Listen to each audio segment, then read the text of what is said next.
Train যাচ্ছে Panskura station. Panskura স্টেশনে বন্যা হয়ে গেছে রেলওয়ে,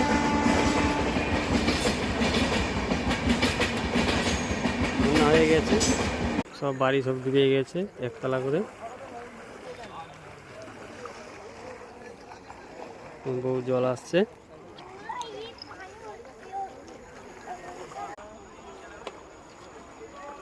বাড়িটা ডুবে গেছে। এখন ভিতর দিকে একটা বাড়ি দেখা যাচ্ছে, উনিও একতলা টাইপের ডুবে গেছে। ওসব মানুষ সব রাস্তার উপরে দাঁড়িয়ে আছে।